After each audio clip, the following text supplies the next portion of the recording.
Bonjour à toutes et à tous et bienvenue dans ce nouvel épisode d'Inside Annecy consacré au doublage. Aujourd'hui on se retrouve directement depuis nos bureaux à Paris où nous avons eu la chance de rencontrer Chiara Mastroianni qui est au doublage justement sur le dernier film de Pixar, Luca, dans le rôle de la maman.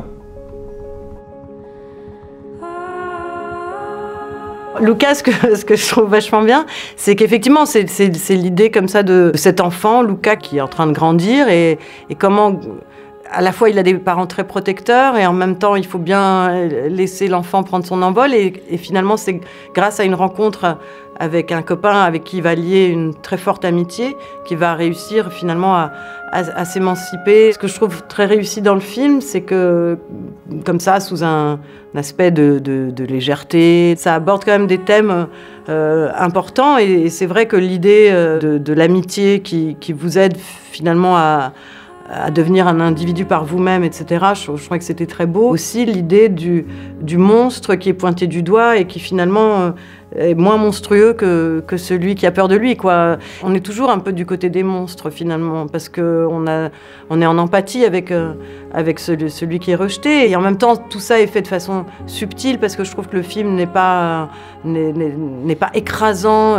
C'est pas un film de démagogie c'est un film en fait très sincère. Et c'est vrai que je pense que comme Enrico, le metteur en scène, a finalement en fait raconté son histoire à lui, ça amène une dose de vérité et de réalisme aussi, que moi j'ai trouvé assez fascinant, parce que malgré tout on reste dans de l'animation, et pourtant moi je sais personnellement qu'il y a des scènes du film où j'avais l'impression de retomber en enfance, dans des endroits où j'avais moi-même pu aller, des endroits qui, si on y allait aujourd'hui, seraient identiques, hein, parce que l'Italie a cette faculté à rester hors du temps pour certains endroits. Et c'est vrai que nous, d'un coup, on voit ça, on est replongé dans une autre époque et sans la pression de la mondialisation, de tout ça. Et moi, je trouve ça très, très précieux. C'est toujours ces endroits-là que j'ai préférés plutôt que des endroits très en vue. Je pense que la force de ce Pixar-là, c'est aussi la grande sincérité du metteur en scène. Et donc il a une approche de cinéma avec un support d'animation, et je trouve que cette rencontre des deux, ça fait des étincelles, quoi. La VO, elle est super importante. J'ai fait une première fois il y a longtemps pour Persepolis, qui était un film d'animation, mais c'était très différent l'approche, parce que on a d'abord fait les voix, et ensuite, ils ont fait les dessins, les animations, je veux dire, pardon. Persepolis avait cette particularité que c'était quand même vraiment un film très réaliste en dessin.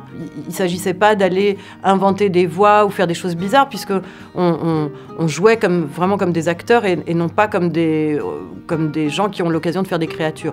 Alors que Luca, à partir du moment où c'est un personnage qui a des écailles, qui vit sous l'eau et qui débarque sur Terre et qui se transforme, comme on est dans le domaine du merveilleux, du coup, il y a beaucoup moins comment dire, il y a une espèce de truc qui lâche, quoi. Et moi, je me suis pas préparée, en fait. J'étais juste super excitée de le faire, et puis je me disais, on va voir comment ça sort. J'ai vu le film avec la version anglaise, et en anglais, et puis moi, en plus, je suis super fan de Maya Rudolph, donc j'étais très contente, mais c'est vrai que ça aide beaucoup, parce que ça donne quand même une certaine direction. Et puis après, c'est sorti tout seul, et j'étais même un peu étonnée, parce que moi-même, enfin, j'ai pas vu le film, j'ai juste vu la bande-annonce où je me suis entendue 2 secondes, j'ai même eu du mal à me reconnaître presque, vous voyez. C'est-à-dire que c'est rigolo, comme d'un coup, ça permet d'aller dans une voie qui est pas la sienne nécessairement, ou enfin tout ça, c'est quand même marrant, quoi.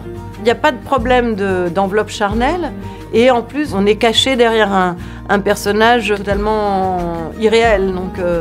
c'est vrai que d'un coup, comme il n'y a plus forcément de code, ce qui la rattache à nous, cette pauvre Daniela, c'est son inquiétude de mère, etc. Mais pour tout le reste, il n'y a pas vraiment de repère, finalement, quoi. Si ce n'est que c'est une mère inquiète, et ça c'est quelque chose qui n'est pas très exotique pour moi. J'étais seule, et en fait, ça dépend à quel moment de la création vous intervenez. C'est-à-dire que moi, quand je l'ai fait, il n'y avait pas encore forcément toutes les autres voix. Donc en fait, on me passait la scène en anglais pour que je sente un peu l'atmosphère et tout ça. Et puis après, je faisais moi. Et puis à mesure que... donc ils vous font vos 2 jours, puis ensuite c'est un autre acteur qui va venir. Et à mesure qu'on avance dans le temps, et bien évidemment, plus on arrive vers la fin, plus le dernier acteur à intervenir aura dans l'oreille déjà les sons français. Mais moi, j'ai joué toute seule. Moi qui ai tendance plutôt à regarder les films en VO, il y a certains dessins animés où je préfère les versions françaises. Est-ce que c'est par habitude ou quoi? Mais les Simpsons, leurs voix, ouais, voilà, leurs voix, elles sont quand même très particulières. Je me souviens des vieilles voix de Donald quand j'étais petite. Parce que ça, les gens, ils regardent plus ça. Mais moi qui suis une antiquité, j'ai vu tous les trucs, les Hanna-Barbera, tous ces trucs-là de cartoon, les Tex Avery et tout ça. Ça, j'adorais. Parce que les Tex Avery, en plus, c'était bizarre, c'était très macabre et j'adorais le mélange de genres. Mais sinon, oui, non, pour moi, les voix les plus marquantes en termes de... C'est les Simpsons, ouais, vraiment les Simpsons. Bah, j'ai fait ce qu'on m'a demandé, ouais, c'est moi qui fais. Mais je l'avais pas fait comme ça, moi, au début. Je l'avais fait plus en poulet. Et puis, je sais plus, je crois que c'est Boilem, en fait, qui dirige les voix, qui a dit non, revenons à un autre truc. Mais au début, je l'avais fait comme un poulet.